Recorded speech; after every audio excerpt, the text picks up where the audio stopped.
Okay, for the second part of this assignment, we're going to do a self-portrait in color.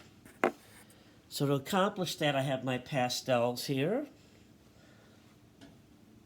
Trust me on that. I have some vine charcoal. I have a chamois, one that I use for pastels.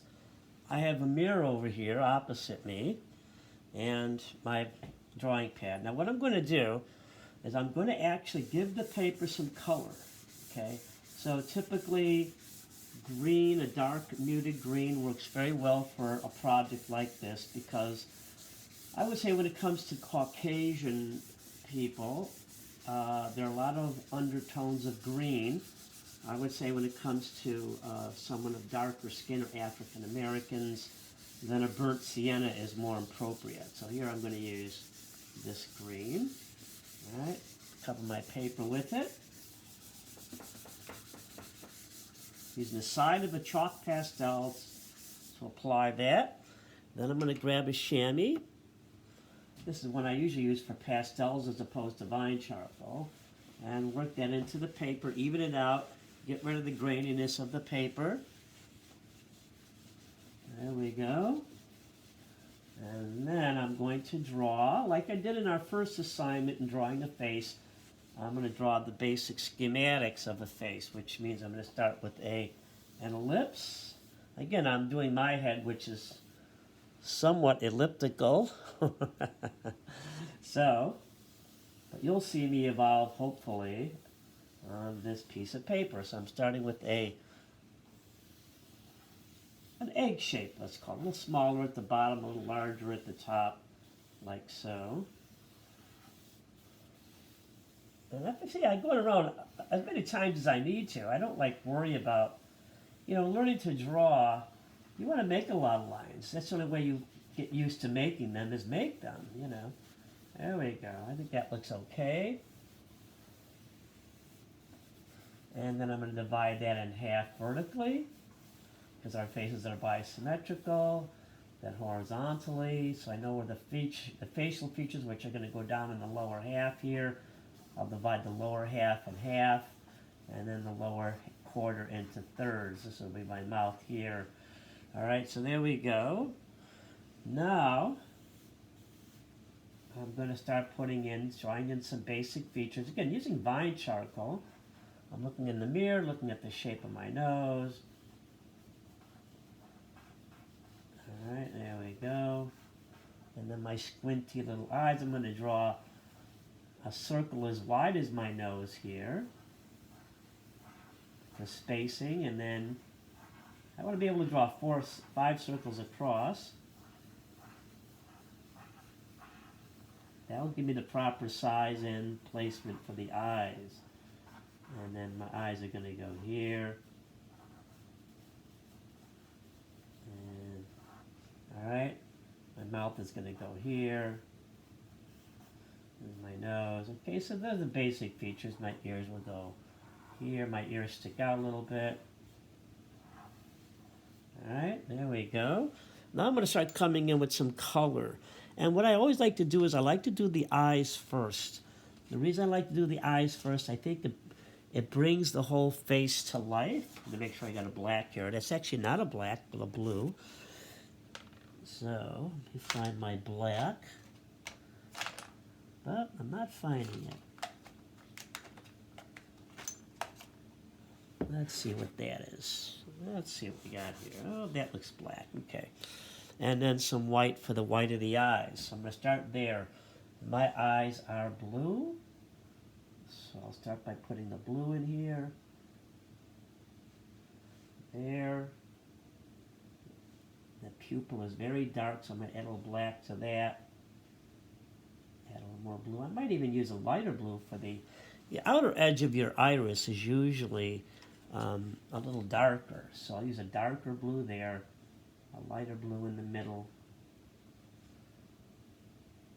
and then a little black in there, and then some white for the white of the eyes. You see already that putting that one eye in you makes such a difference. The trick of doing eyes is getting both of them to look the same. Yes, our faces are bisymmetrical, which means that they're not identical. One of my eyes is actually slightly smaller than, I think, this eye, the one on the right here, is slightly smaller. Alright, there we go. Put in the white of the eyes, like so. I might do more work on these later. The other thing that'll bring the eyes to life is a little sheen, a little gliss or gloss. Your eyes are wet, so putting a little shiny mark in there like that helps a lot too. Let's make this eye a little bigger. There we go. And now around the eyes, we're going to start putting some pigment. I'm going to use kind of a fleshy pinky color. I'm kind of pinky orangey. I'm going to break a piece off that's not too big and start adding lighter values, like so. Because light's coming in from my left, and so the left part of my face is lighter.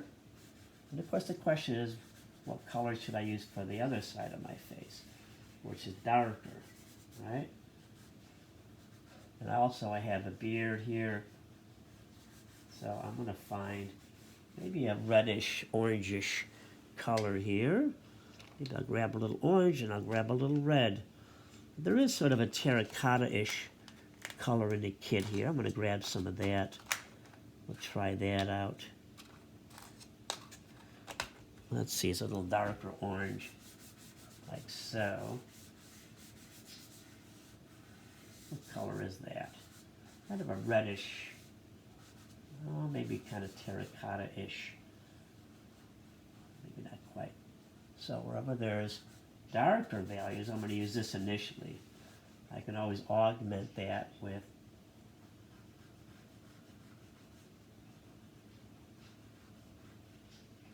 other colors. Now my beard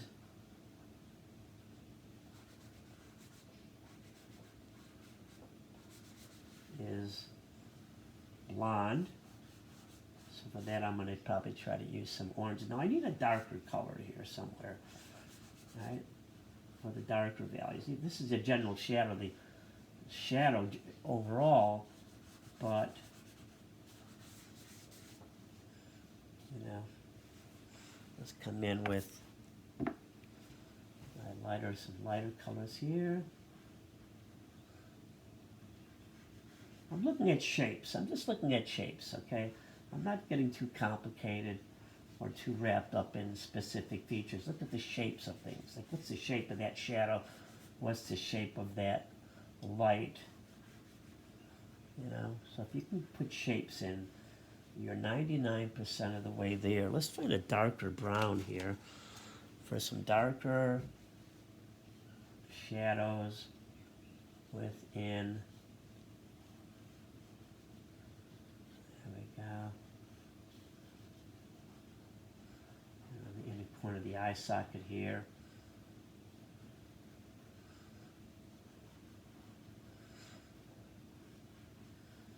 All right, it's coming together. Before I get too far, I really want to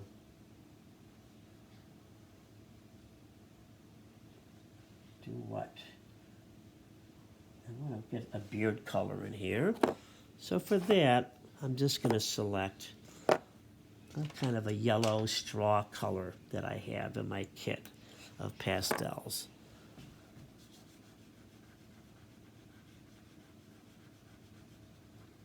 All right, there we go. And actually that works with the green. There's a little bit of green in my beard here. There you go. It's actually looking like me already. Now it's just a matter of how much more do I want to tell you about myself. All right, so on my beard color, of course, I want to create some darker values still on the right side. So I'm just thinking about it. I could add a little of this. Maybe a darker green might even work. Let's try that.